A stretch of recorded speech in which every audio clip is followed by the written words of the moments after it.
Tout le monde, alors j'espère que vous allez bien. Je sais, ça fait bien longtemps que je vous ai pas filmé une vidéo. Alors aujourd'hui, je reviens avec un livre qui m'a vraiment marqué, de Dan Brown, Da Vinci Code. Alors ce livre parle, on va dire que ça parle du christianisme, du féminin sacré. Alors pour tous ceux et celles qui n'ont jamais entendu parler du féminin sacré, je vous invite tous d'aller le lire, de le découvrir. Alors ça présente une petite introduction pour cela. Donc c'est de la culture générale. Donc une fois le livre terminé, vous allez vous sentir avec plein d'informations, les yeux ouverts, les idées encore un peu plus claires. Si vous comprenez ce que je veux dire, vraiment les idées claires. Moi, ça m'a beaucoup aidé à comprendre plein de choses. Donc, je vous le recommande. Mais avant ça, on va directement maintenant passer à l'explication, on va dire un petit aperçu sur le contenu du livre. Alors, sans trop tarder, il y a trois personnages principaux dans le livre. On trouve Robert Langdon, l'historien, d'accord, un symbole et tout. C'est un historien, même professeur à l'université de Harvard.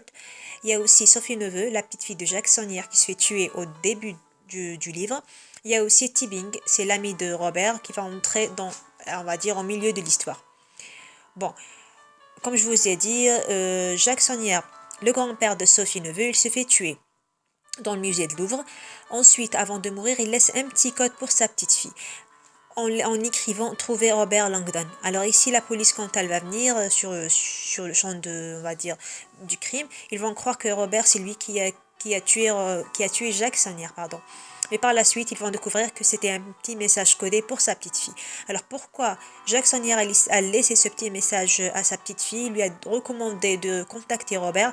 Ça, c'est parce que vous allez découvrir aussi par la suite. Bon, je vais vous donner une petite information.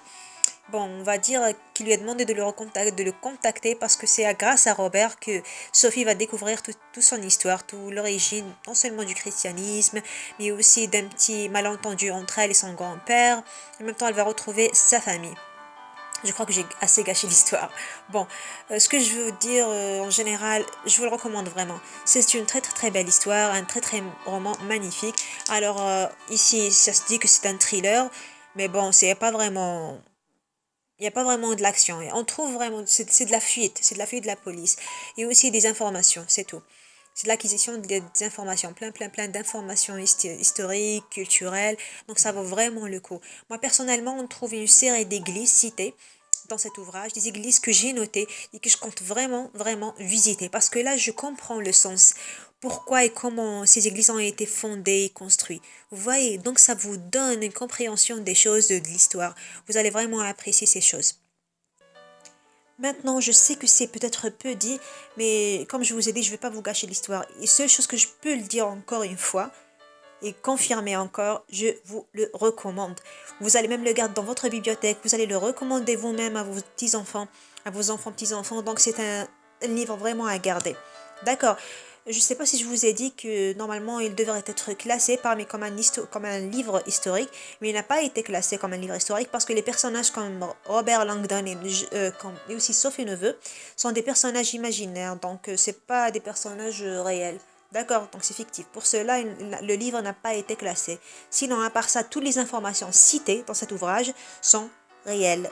Donc, c'est de la culture générale. Vraiment, c'est de la culture générale. Et quand vous allez, le temps que vous allez prendre pour lire le livre, ce n'est pas un gaspillage du temps.